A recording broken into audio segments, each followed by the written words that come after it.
Hermanos, que la gracia y que la paz de Dios nuestro Padre y del Señor Jesucristo abunden en el corazón de la iglesia. Vamos a darle continuidad a la serie que estamos considerando los días jueves, un comentario de la epístola a los Gálatas. Hoy sería nuestra reunión número 28, donde hoy comenzaríamos el último capítulo del libro, de la epístola o carta que el apóstol Pablo escribió a las iglesias en Galacia. Esta epístola, como lo dijimos en la primera y segunda reunión, es una epístola circular que se iba a varias iglesias que había en la región de Galacia, como vimos entonces en las primeras reuniones. Ya a través de los capítulos anteriores hemos visto la razón del escrito, porque Pablo mueve el Espíritu Santo a Pablo a escribir esta epístola.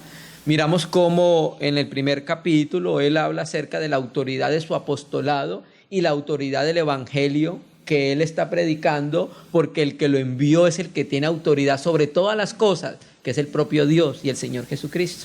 En el capítulo 2 empieza a mostrarle a ellos que aunque él es apóstol juntamente con los 12, los apóstoles de Jerusalén le dieron la diestra en compañerismo para predicar el evangelio. Pedro a los circuncidados y Pablo a los incircuncidados, ¿sí? Miramos entonces cómo en el capítulo 2 ya empieza Pablo a hablar del problema intrínseco que había, que efectivamente se deja ver en la epístola, que era que algunos que habían venido de Jerusalén estaban enseñando a las iglesias que Pablo edificó, iglesias gentiles, que se salvarían por la fe, pero guardando la ley de Moisés. Entonces Pablo empieza esta epístola que tiene muchos fundamentos teológicos, sobre todo Gálatas 2:22, 2:20 y 2:16.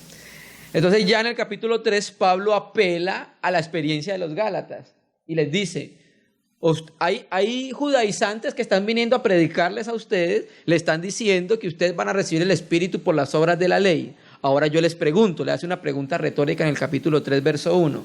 ¿Ustedes reciben el Espíritu por la fe o por las obras de la ley? Entonces, naturalmente, en la pregunta retórica está implícita la respuesta, por la fe, cuando creyeron en el Señor Jesucristo. Y ya en el capítulo 3 nos introduce a Abraham, que era alguien bien fundamental en la doctrina judaizante, ¿cierto? Entonces empieza a mostrarles cómo Abraham fue justificado por la fe. Y todos los que siguen las pisadas de Abraham son justificados por la fe sin las obras de la ley, ¿cierto? Luego en el capítulo 4, Pablo entonces empieza a hablar, terminando el 3:4, acerca entonces de una alegoría entre Sara y Agar. Y empieza a mostrarles entonces que los que siguen la dirección del Espíritu son nacidos del Espíritu, como Isaac, pero los que siguen las obras de la carne son nacidos como Ismael, a través de Agar, que es un producto de la carne. Luego empieza a hacer una comparación entonces de la transitoriedad de la ley al hablar acerca de los curadores y los tutores. Y entonces enseña que la ley, el fin de la ley, no era justificar al hombre. ¿Cuál era el fin de la ley? Llevar al hombre a Jesucristo. Entonces la ley ha sido nuestro ayo. Ya vimos que la palabra griega para ayo es pedagogo. Entonces la ley era un instructor hasta que viniera Jesucristo. La ley entonces, el propósito era mostrarle al hombre cuán pecador era, para que ese reconocimiento del pecado, de lo pecador era que lo llevara a Jesucristo, para que Jesucristo lo justificara por la fe y lo perdonara. Ya entonces, entrando al capítulo 5, Pablo empieza a introducirnos en la libertad que tenemos por ser hijos de la libre, ¿cierto? De la Jerusalén de arriba. Y entonces empieza a introducir la libertad y de aquellos que caminan en el espíritu de la libertad, y a introducir las obras de la carne, relacionándolo con las obras de los judaizantes que son legalistas, ¿cierto? Entonces, en el día de hoy, vamos a ver la perícopa que va del capítulo 6, verso 1 al verso 5. Esa es la idea de este primer párrafo que vamos a leer. La segunda perícopa que consideraremos del capítulo será del verso 6 al verso 10, que es la segunda idea, y la tercera será del 11 al 18, que es lo último, las salutaciones finales. Pero, como hemos visto en las reuniones anteriores, Pablo siempre está continuando ideas de lo que habló en el capítulo 5, nos lo habló en el 4, incluso nos lo habló en el 1. Entonces, como está continuando la idea, vamos a mirar dónde comienza la idea para empalmar con el capítulo 6. 5:13. Aquí comienza la idea. Porque vosotros, hermanos, a libertad fuisteis llamados, solamente que no uséis la libertad como ocasión para la carne, sino servíos por amor los unos a los otros. Porque toda la ley en esta sola palabra se cumple: amarás a tu prójimo como a ti mismo. Porque si os mordéis y os coméis unos a otros, mirad que también no os consumáis unos a otros. Digo pues, andad en el espíritu y no satisfagáis los deseos de la carne. Y aclaramos entonces que una mejor traducción es que cuando se camina en el espíritu, de ninguna manera se satisfarán los deseos de la carne. No es que anden en no andar en la carne y no satisfacer los deseos son dos cosas, sino que no andar en la carne es base para nunca satisfacer los deseos del viejo hombre. Porque el deseo de la carne es contra el espíritu y el del espíritu contra la carne, y estos se oponen entre sí, para que no hagáis lo que quisieres. Pero si sois guiados por el espíritu, no estás bajo la ley, y manifiestas son las obras de la carne, que son adulterio, fornicación, inmundicia, lascivia, idolatría, hechicerías, enemistades, pleitos, celos, iras, contiendas, disensiones, herejías, envidias, homicidios, borracheras y orgías, y cosas semejantes a estas. O sea que hay muchísimas más. Pablo estaba sintetizando. Acerca de las cuales os amonesto, como ya lo he dicho antes, que los que practican tales cosas no heredarán el reino de Dios.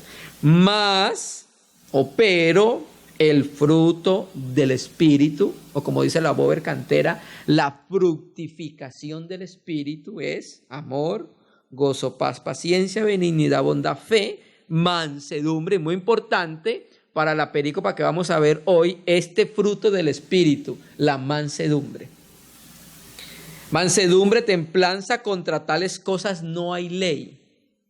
Pero los que son de Cristo han crucificado la carne con sus pasiones y deseos. Si vivimos por el Espíritu, andemos también por el Espíritu. No nos hagamos vanagloriosos, irritándonos unos a otros, envidiándonos unos a otros. 6.1, lo que consideraremos hoy. Hermanos, si alguno fuere sorprendido en alguna falta, vosotros que sois espirituales, restauradle con espíritu de mansedumbre, considerándote a ti mismo, no sea que tú también seas tentado. Sobrellevad los unos las cargas de los otros y así cumplir la ley de Cristo. Porque el que se cree algo no siendo nada, a sí mismo se engaña. Así que cada uno someta a prueba su propia obra y entonces tendrá motivo de gloriarse solo respecto de sí mismo y no de otro. Porque cada uno llevará su propia carga. Entonces vamos a considerar desde el verso 6 al versículo 1, ¿cierto? Entonces, hermano, el apóstol Pablo tiene una continuidad de lo que viene hablando acerca de las obras de la carne y acerca de las obras del Espíritu, ¿cierto? Entonces ya leímos en el 5:26 diciéndonos que no nos hagamos vanagloriosos, ¿cierto? Que es una persona que se jacta, que es una persona orgullosa, que es una persona que vive en el engreimiento, y eso son manifestaciones propias del viejo hombre, ¿cierto? Los judaizantes lo que estaban haciendo en el contexto del libro es que se estaban exaltando a sí mismos y estaban tratando de dejar por el piso el ministerio del apóstol Pablo. Pero ya recuerde lo que leímos, que ellos querían era enseñorearse de la carne de los hermanos, ¿cierto? Entonces en el 6 del 1 al versículo 5, Pablo nos va a empezar a hablar de cómo debe ser la conducta del hombre espiritual. Y nos va a mostrar entonces cómo debe ser el acercamiento nuestro a nuestros hermanos para corregirlos. El legalismo lo que busca es destruir cuando un hermano cae en una falta, pero el Espíritu Santo lo que busca es recuperar a esa persona a la comunión con su Hijo Jesucristo. Entonces aquí Pablo nos va a empezar entonces a hablar acerca de un hermano que es encontrado en alguna falta, ¿cierto? Entonces aquí vamos a aplicar lo que Pablo ya nos habló en el capítulo 5 del 13 al 26, que es lo que leímos ahorita. ¿Qué debemos aplicar? Bueno, los que son espirituales deben dar ciertos frutos y esos frutos deben aplicarse en la comunión. Por ejemplo, leamos el 6.1. Hermanos, si alguno fuere sorprendido en alguna falta, naturalmente que esa falta tiene que ver ¿con qué? Con las obras de la carne del 5:19, ¿cierto? Vosotros que soy espirituales, restaurarle con espíritu de mansedumbre. La mansedumbre es un fruto del Espíritu Santo, ¿cierto? Considerándote a sí mismo, no que tú también seas tentado. Entonces consideremos la primera parte. Hermanos, si alguno fuere sorprendido en alguna falta. Parecía que la influencia de los judaizantes en medio de las iglesias había enseñado a que los hermanos fueran legalistas y no fueran espirituales. En el momento en que un hermano cometía una falta, no buscaban ganarlo, no buscaban restaurarlo, sino que lo que estaba haciendo, estaban buscando destruir a algún hermano, ¿cierto? Ahora, aquí esta falta, Francisco La Cueva en su interlineal dice: hermanos, si por cierto es sorprendido a alguien en alguna falta, y dice que literalmente se traduce como una caída. O sea, esto que estamos hablando acá, esta falta que está cometiendo este hermano, esta caída, no es un pecado que afecte fundamentalmente la comunión, sino que es una caída, una simple caída que tiene un hermano, no por estar constantemente pecando. Eso da a entender el texto griego y los comentarios de Samuel Pérez Millo y de F.F. Bruce. Entonces se da a entender el texto griego que la falta es una caída que ha tenido un hermano. Entonces la espiritualidad de aquellos que andan en el espíritu se debe reconocer cuando se acerca a ese hermano para amonestarlo en relación con esa falta, ¿sí? Entonces dice, hermanos, si alguien fuere sorprendido en alguna falta. Entonces, naturalmente que esa falta debe estar comprendida en las obras de la carne que ya se citaron anteriormente. Vosotros que sois espirituales. La palabra griega para espirituales es neumatikoi. Acá en Corintios es neumáticos, ¿cierto? Entonces, ¿cuáles son los espirituales? Los que Pablo ya nos dijo en el capítulo 5, los que andaban en el Espíritu. Entonces, los que son espirituales, los que siguen la dirección del Espíritu Santo, ¿qué tienen que hacer? ¿Qué deben hacer con aquellos hermanos que han tenido una caída? Entonces, Pablo va a empezar a mostrar a la iglesia cómo debe proceder con sus hermanos que han caído en alguna falta. Seguramente los judaizantes, ustedes recuerdan mucho en el tiempo de Jesucristo, los fariseos, cómo querían actuar con alguna persona que cometía una falta, ¿cierto? Por ejemplo, recuerdan la mujer que supuestamente fue hallada en el acto de adulterio, la trajeron y tentaron al Señor. ¿Qué mandó Moisés con esta mujer?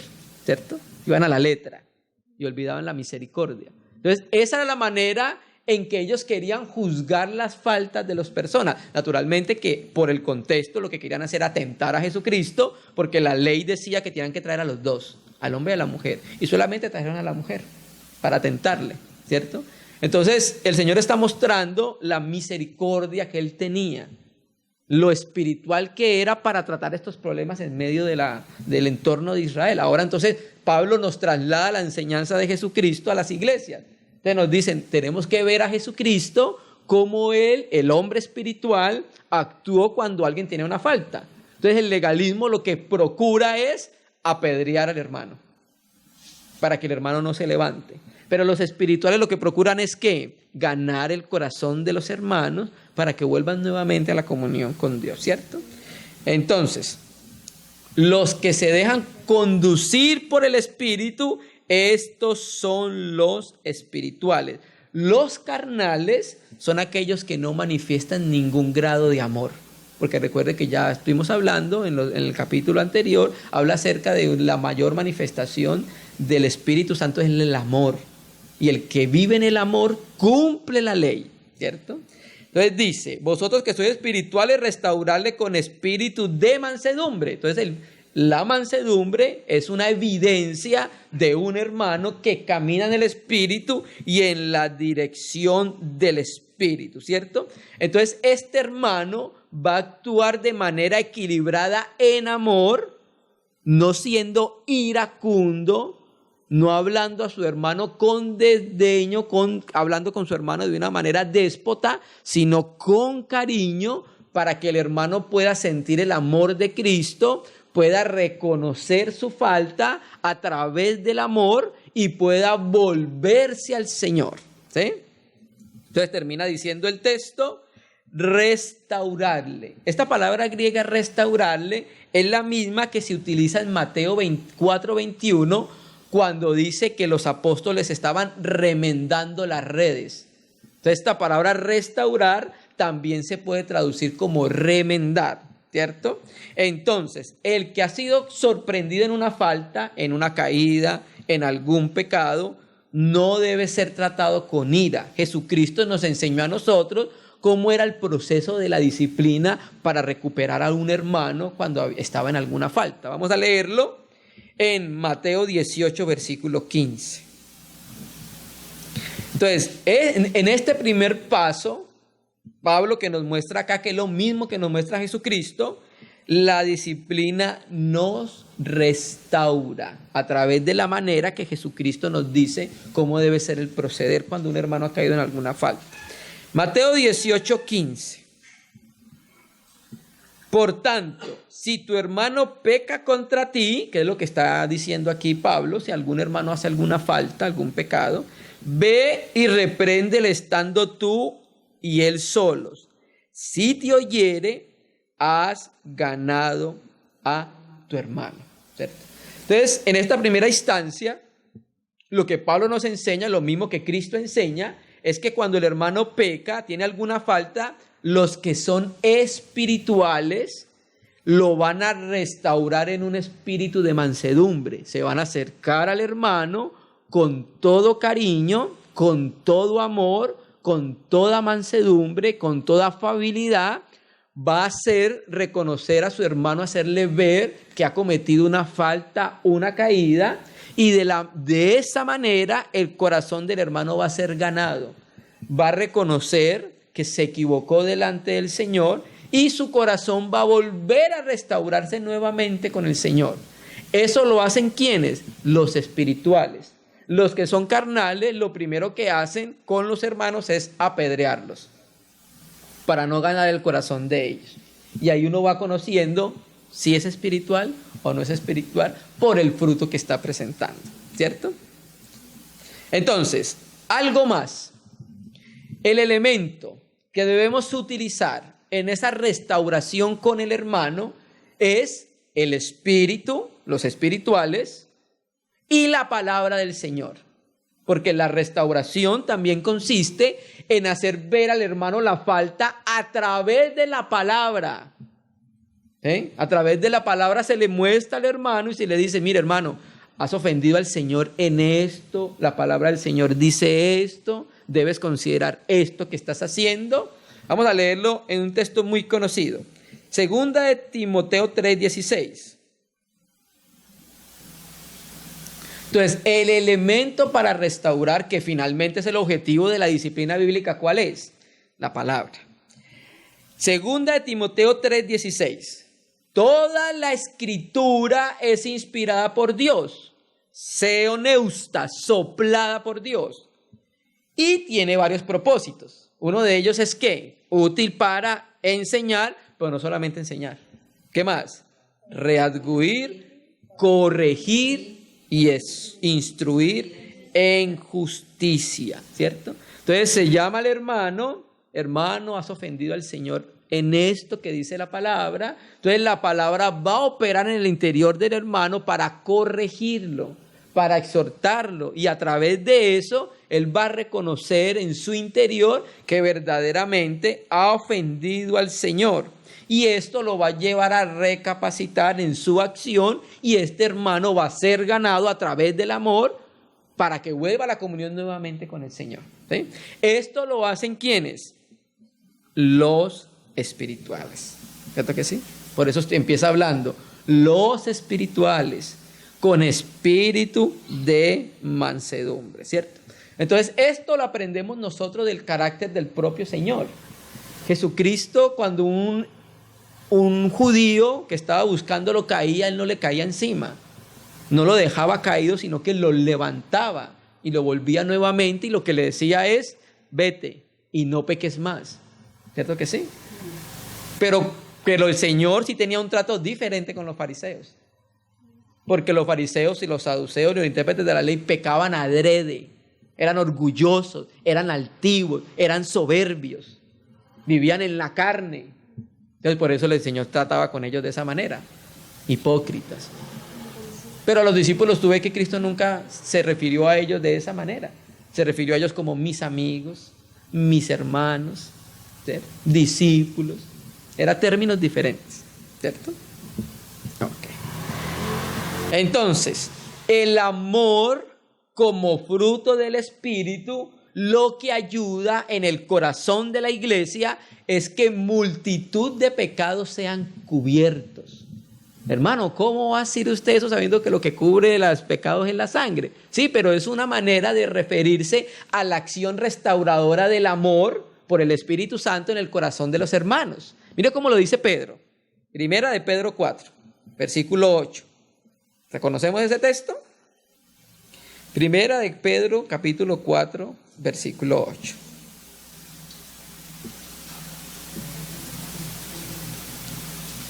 Primera de Pedro 4, versículo 8. Y ante todo tened entre vosotros ferviente amor. Porque ¿qué hace el amor? Cubrirá multitud de pecados, ¿cierto?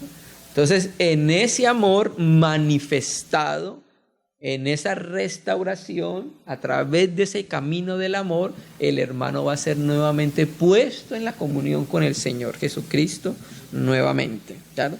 El legalista lo que pretende es reprender al pecador, pero para causarles daños y que se quede en el suelo. Pero el espiritual lo que busca con la reprensión en el espíritu es que sea ganado el corazón de la persona. Entonces, este problema lo estaban teniendo los gálatas. ¿De dónde lo habían aprendido? De los falsos maestros judaizantes. Ellos no tenían Espíritu Santo. Y como no tenían el Espíritu Santo, no podían ser espirituales. Cualquier manifestación era obra de la carne, ¿cierto?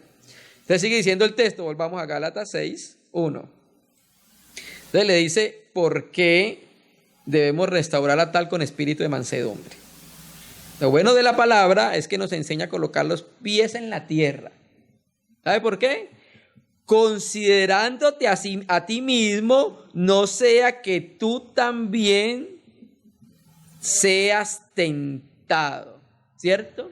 Entonces, cuando se está exhortando al hermano, por eso debemos hacerlo con toda mansedumbre y con todo amor, porque ya hemos reconocido también nuestra naturaleza delante de Dios y nuestra condición delante de Dios, que también si no estamos vigilando, podemos caer en la misma falta que está cayendo el hermano. Entonces, al vernos nosotros delante del Señor como somos, entonces eso nos lleva a nosotros a considerar en el momento de la exhortación al hermano, considérate, porque de la misma manera que tú te acerques al hermano para tratar de restaurarlo, de la misma manera se van a acercar a ti para tratar de restaurarte. Si has sido áspero con tu hermano, van a ser áspero contigo en el momento que se acerquen a restaurarte. Porque eso lo dice la Escritura. ¿Cuál es la ley y los profetas? Lo que quieres que te hagan a ti es lo que tú le haces a los demás. Y está la ley y los profetas. ¿Se me entiende? Entonces lo primero es vernos nuestra condición delante del Señor. Mire cómo lo dice Pablo en otra carta, Primera de Corintios 10:12. Entonces, cuando nosotros nos damos cuenta, nos miramos cuán imperfectos somos, con esa imperfección, con esa luz que recibimos del Espíritu Santo, es que nos acercamos a nuestro hermano. Porque si nos acercamos en la carne, nos acercamos con un espíritu de superioridad, ¿cierto? Como vamos a ver ahorita más adelante en un ejemplo. Primera de Corintios 10:12. Así que el que piensa estar firme, mire que no caiga. Por eso es que nosotros debemos acercarnos en ese espíritu de consideración con el hermano y con nosotros. También debemos considerarnos a nosotros, porque la Escritura dice entonces, ¿usted cree que está firme? bueno, mire que no vaya a caer, ¿sí? Y el que cree que está firme en cualquier momento puede caer, y lo más probable es que caiga. Por eso siempre hay que mirarnos en una condición donde dependamos absolutamente del Señor, donde cada paso, cada cosa que hagamos en nuestra vida, entendamos nosotros que proviene de Él y no proviene de nosotros. ¿No lo dice Pablo así? ¿Qué tienes que no hayas recibido? Es que yo soy tan sabio. ¿Y quién le dio la sabiduría? Que yo hago tantos dones, tantos milagros, tengo tantos servicios. ¿Y quién le dio los dones, los servicios y todo? No proviene del Señor. Entonces, ¿por qué te jactas de algo que no es tuyo? ¿Cierto? Entonces, al ver esa condición nuestra, nos acercamos a nuestros hermanos y entonces nos consideramos también a nosotros. Porque si no vigilamos, podemos caer en la misma condición que estos hermanos, ¿cierto? En el tiempo del Señor Jesucristo sucedía eso con los fariseos.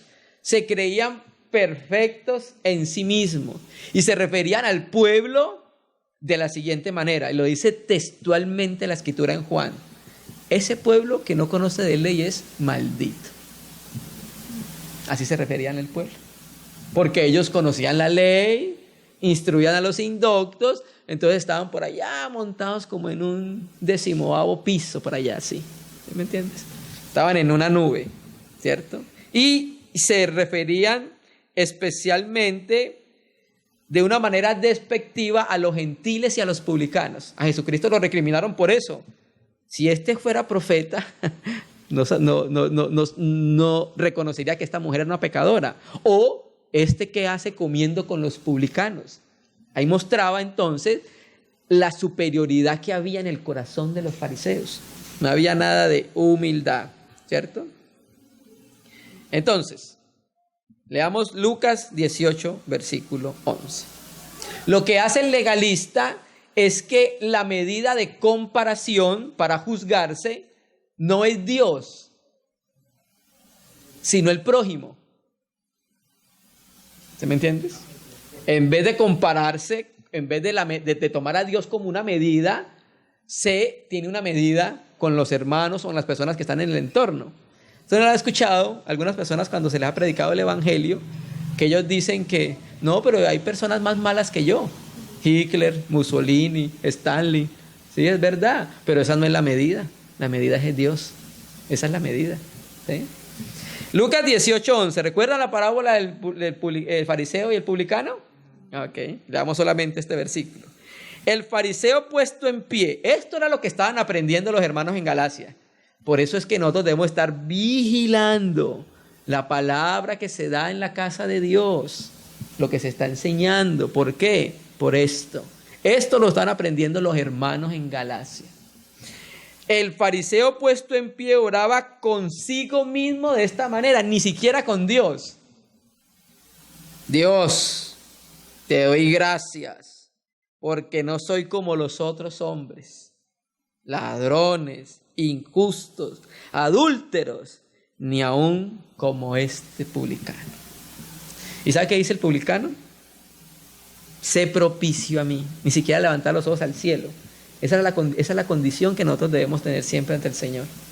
No levantaba ni los ojos al cielo y decía, sé propicio a mí. Otra buena traducción también puede ser propicia para mí. ¿Sí? Él entiende que el único que puede perdonar sus pecados es Dios. Propicia para mí. ¿Cierto que sí? Entonces eso estaba enseñando a los hermanos en Galacia a que entonces se volvieran al Espíritu y reconocieran las obras espirituales. Y lo que estaban haciendo con los hermanos lo encaminaran a la dirección del Espíritu. Volvamos a Gálatas. Ahora leamos el versículo 2. Sobrellevar los unos las cargas de los otros, y cuando eso suceda, y cumplir así la ley de Cristo. Entonces, ¿quiénes van a sobrellevar las cargas de los otros? Los espirituales. Esos son los que van a sobrellevar las cargas de los otros. Sobrellevad los unos las cargas de los otros. Aquí quiero llamar la atención porque en el mismo capítulo hay dos palabras griegas para la palabra cargas, ¿sí? Esta palabra, cargas, acá en el versículo 2, es la palabra vare, viene de varos. Y esa palabra varos en el griego significa una carga o un exceso de carga, es una carga muy fuerte, ¿cierto? Entonces, porque la carga es muy fuerte, el Espíritu Santo les dice, como es tan pesada, entonces se la van a repartir. ¿Sí me entiendes? Diferente de la carga del Señor. Llevad mi yugo y ligera es mi carga. Ahí es otra palabra griega que es la que se utiliza más adelante en el versículo 5, ¿cierto? Entonces, los espirituales nos deben ayudar a llevar nuestras cargas a los que somos más débiles en la casa de Dios, porque es parte también del trabajo que Dios nos ha dado a cada uno en la casa de Dios, ¿cierto? Ahora ya Pablo entra a otro aspecto que se trató en el capítulo 5, versos 3 y 14, que es la ayuda mutua. Pablo dice entonces que si nos amamos, tenemos que servirnos los unos a los otros, y una manera de servirnos es ayudándonos con las cargas que cada uno tenemos, que son muy pesadas, ¿cierto? Hay una carga que es ligera, que esa la podemos llevar cada uno de nosotros, que es la que vamos a ver más adelante. Pero hay unas cargas que el Señor entonces, por causa de la comunión, debemos entonces llevar juntamente con nuestros hermanos, porque no podemos solos, ¿cierto? Por eso es bueno que estemos en comunión, por eso que es bueno que estemos conociéndonos, visitándonos, por eso es bueno que estemos juntos, hermanos, porque a medida que nos vamos conociendo, vamos sabiendo qué están llevando los hermanos y qué podemos ayudarle a llevar, ¿sí? Por eso es una familia, ¿cierto que sí? Llevar las cargas de otros es una cualidad propia de Dios, es una cualidad divina. Vamos a leerlo en Salmo. Salmo 55, versículo 22. Y volvemos nuevamente a Gálatas 2. Salmo 55, versículo 22.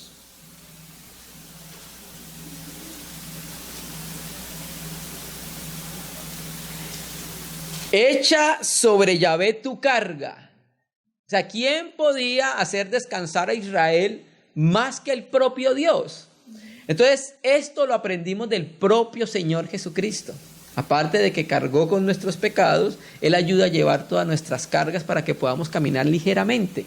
Porque hay veces el pecado o muchas cosas que estamos teniendo no nos dejan correr la carrera cristiana libremente. Entonces, imagina un corredor de 100 metros con 5, 6, 10 kilos encima, pues va a ser mucho más lento en poder llegar a la meta, ¿cierto? Echa sobre Yahvé tu carga y Él te sustentará, no te dejará para siempre, no dejará para siempre caído al justo. ¿Se me entiende? Porque Él es un Dios restaurador, ¿cierto? Volvamos entonces a Gálatas 6:2, sobrellevad. Pues aquí el griego dice, llevad. Y esa palabra llevar en el griego está en imperativo. Y el imperativo es un mandamiento, no es una opción. Es un mandamiento que da el Espíritu a los espirituales. El carnal no puede hacer eso. El carnal no tiene capacidad para llevar las cargas de los demás. Se quiebra. Sobrellevar las cargas los unos en los la carga los unos a los otros. Entonces, el Señor, por la gracia que nos ha dado a cada uno de nosotros y con su poder, nos ayuda a colocar el hombro prácticamente, no solamente de palabra, prácticamente en la iglesia para que los hermanos puedan entonces llevar los problemas, las dificultades y las cosas que ellos están llevando. Ahora, esto que está hablando Pablo en la perícopa siguiente va a hablar acerca de la practicidad del amor, que es la ayuda mutua. Y de esto habla Santiago, ¿sí? Dice que tú ves a tu hermano teniendo necesidad y le dice, hermano, pues vamos a orar por usted para ver qué hace el Señor, y no le dan lo necesario para lo que el hermano necesita, entonces no estás cumpliendo la ley de Cristo, ¿cierto? Pues de eso habla Juan en la primera de Juan. Vamos a leerlo. Estas cargas son cargas de diferente tipo, hermano, de diferente tipo. Nos tomaríamos varias reuniones para hablar de las diferentes cargas que cada uno tiene, que los hermanos deben ayudar. Pero solamente vamos a leer este verso. Primera de Juan 3, versículo 17.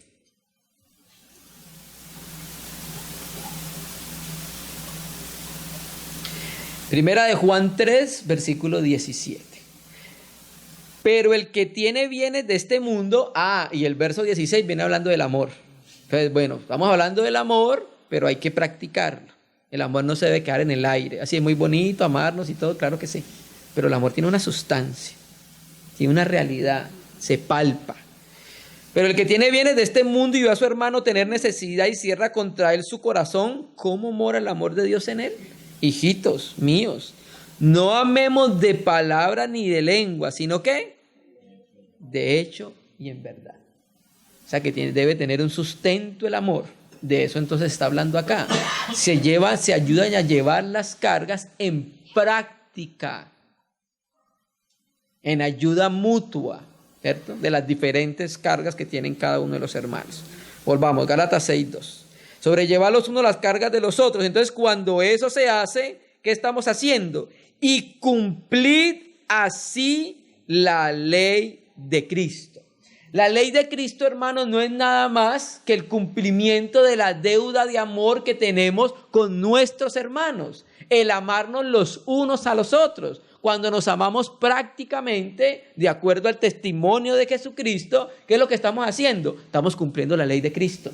La máxima ley de Cristo, que es el amor, del cual Pablo ya habló en el versículo 14. Y la ley se cumple en esta sola sentencia. ¿Cuál? Amarás a tu prójimo como a sí mismo.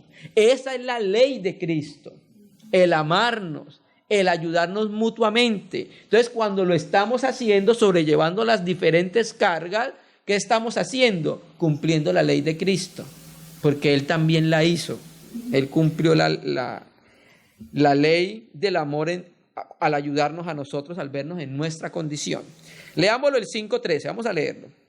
Gálatas 5:13, vamos a leerlo.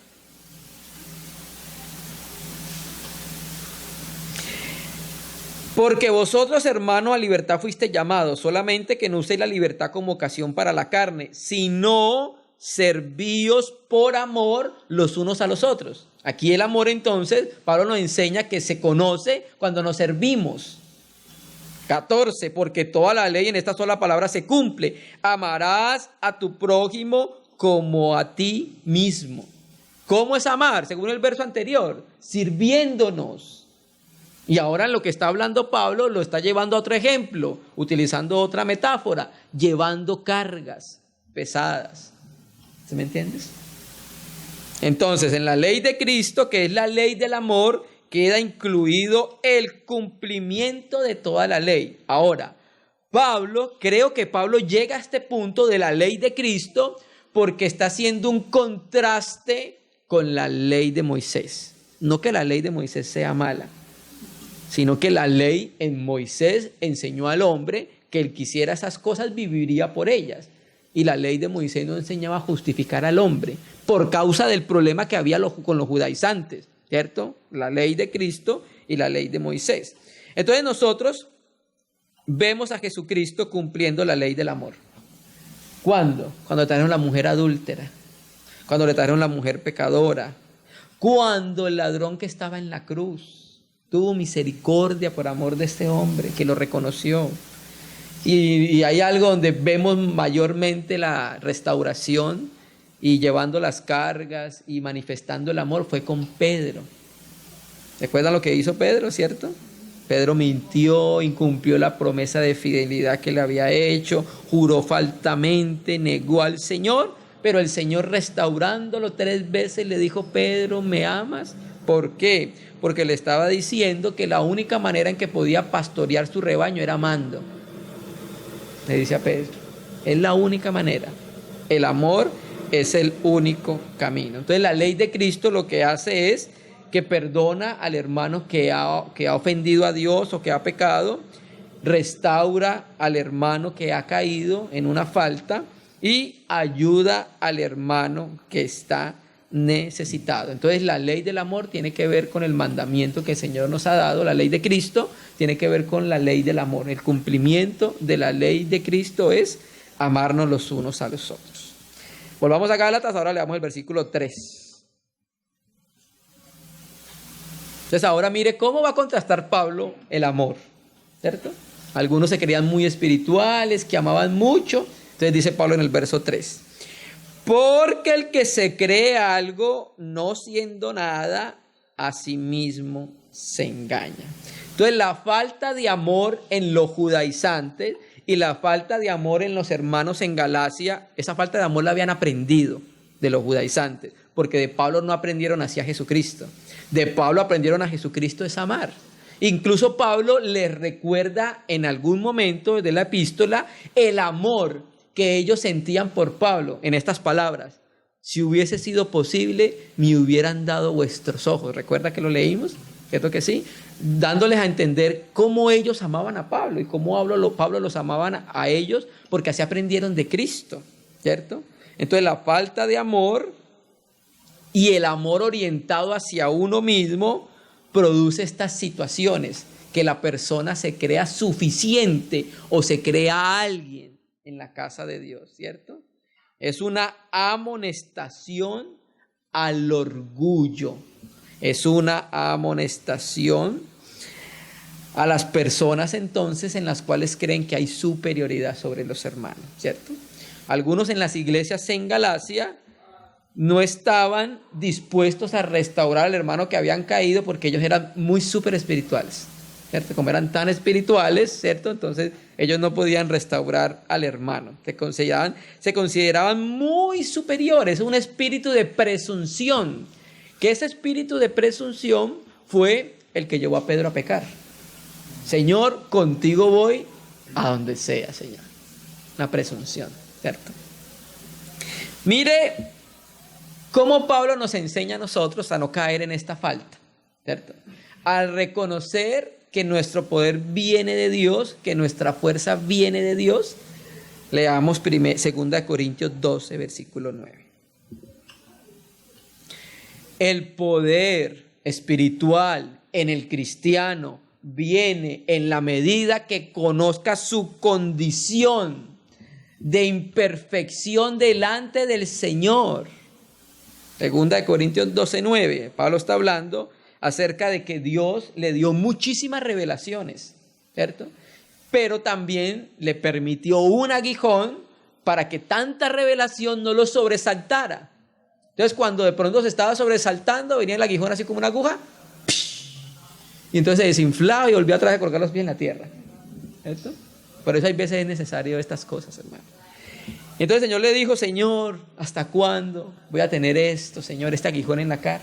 Entonces le dice el Señor, y me ha dicho: bástate mi gracia, porque mi poder se perfecciona en la debilidad. Por tanto, de en buena gana me gloriaré más bien en mis debilidades, para que repose sobre mí el poder de Dios, ¿cierto? Entonces Pablo reconocía que lo que él podía era por el poder de Dios. No se creía algo. Lo que él era porque Dios le había dado poder y porque Dios lo había constituido de esa manera. Y es la gracia lo que hace posible que cada hermano y hermana sea lo que es en la casa de Dios, ¿cierto? Miren lo que dice Pablo mismo en Romanos 12, versículo 3. Romanos 12, versículo 3. Hablando entonces de nuestro relacionamiento con el mundo y de cómo nosotros debemos servir al Dios vivo. Y dice el versículo 3, 12:3, Romanos 12:3. Digo pues por la gracia que me es dada, a cada cual que está entre vosotros, que no tenga más apto concepto de sí que el que debe tener, sino que piense de sí con cordura, conforme a la medida de fe que Dios repartió a cada uno. Y esto era algo que los judaizantes no podían entender, porque ellos no tenían una medida de fe, porque la salvación para ellos era por las obras, y si la salvación era por las obras, no habían recibido el Espíritu Santo, ¿cierto? Entonces Pablo, para colocar un equilibrio en el corazón de los hermanos, les dice: piensen con ustedes de cordura, no más allá ni más acá. Piensen en la medida que el Señor le dio a cada uno, ¿cierto? Y Pablo pensaba de sí mismo de esa manera. Pablo dice en alguna parte que él ha trabajado más que todos los apóstoles. ¿No lo dice así? Literalmente. Pero después dice, sí, yo he trabajado más, pero no yo, sino ¿quién? La gracia de Dios en mí. Entonces Pablo no pensaba que lo que él hacía, los milagros, las iglesias, cómo sirvió para el Señor, era por su propia fuerza, para no pensar más allá de él, sino ¿quién? Del Señor. El Señor me lo dio. Leámoslo, 1 Corintios 15:10.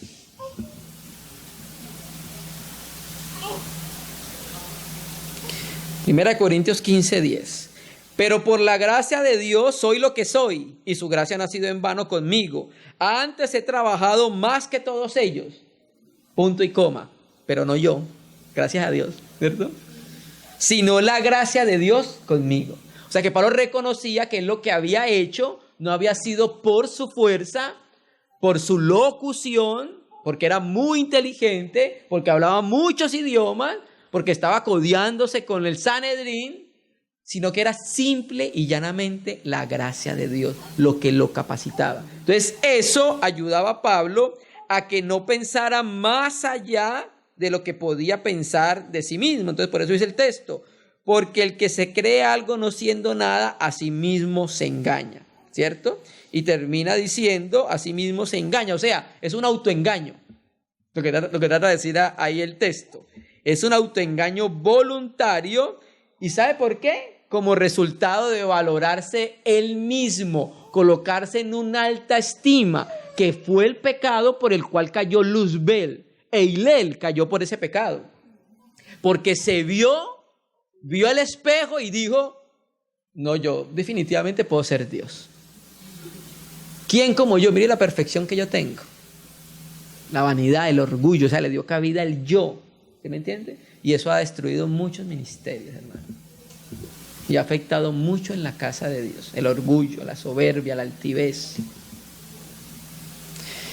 Amén, hermanos. Volvamos al versículo para el 4. Gálatas 6, versículo 4. Gálatas 6, 4. Así que cada uno someta a prueba su propia obra. Esta palabra prueba, dokimasete, significa sopesar, ¿cierto? ¿Usted se cree algo? ¿Sí? ¿Cree que es alguien? Bueno, vamos a hacer una cosa. Entonces vamos a poner a prueba la obra que tiene. ¿Listo? Para ver entonces si es algo o no es alguien. ¿Sí? Así que cada uno someta a prueba su propia obra y entonces tendrá motivo de gloriarse solo respecto de sí mismo y no de otro, ¿cierto? Entonces, el cristiano, los hermanos en Galacia primeramente y nosotros, debemos examinar la obra que cada uno tenemos a la luz de la palabra y Cristo como ejemplo, a la luz de la palabra y Cristo como modelo, ¿cierto? Esa es la manera en que nosotros examinamos la obra que estamos haciendo en la casa de Dios. Nos acercamos a la palabra y nos acercamos al ejemplo que Jesucristo ha dado y ahí estamos nosotros entonces colocando a prueba lo que estamos haciendo en medio de la casa de Dios, ¿cierto? Entonces, de esa manera, el orgullo va a desaparecer, porque entonces nos vamos a dar cuenta de una palabra que ya hemos hablado en el libro de Lucas.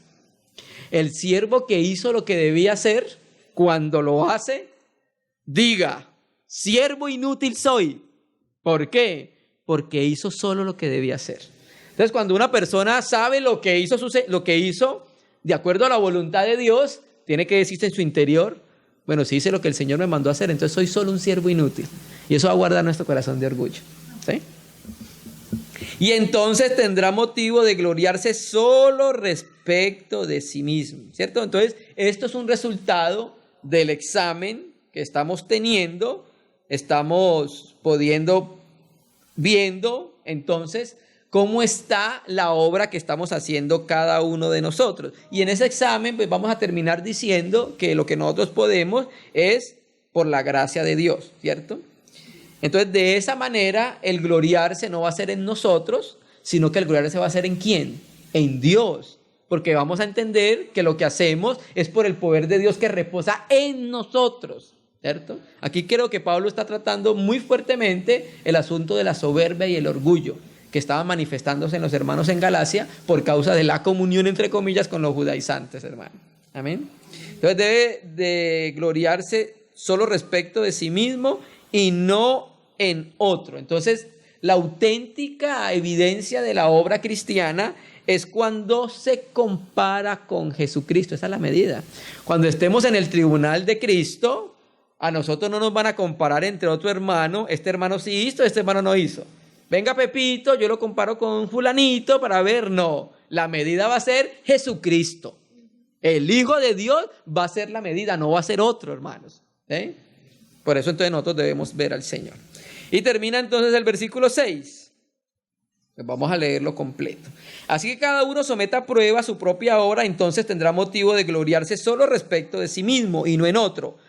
Porque cada uno llevará su propia carga. Y es aquí cuando la palabra griega tiene un giro.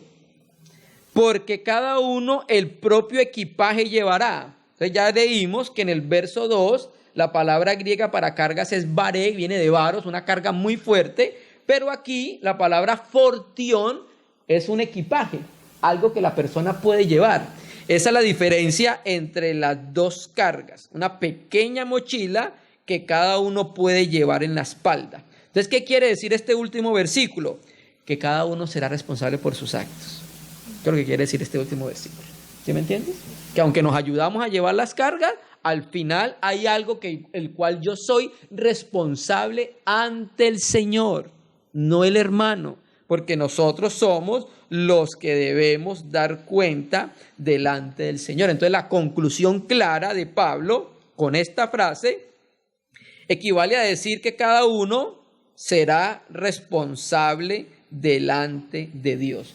El hecho de que nos ayudemos mutuamente a llevar cargas, ¿cierto?, delante del Señor, cada uno será responsable por aquello que está llevando. Cada uno tiene que darle cuentas al Señor, hermano.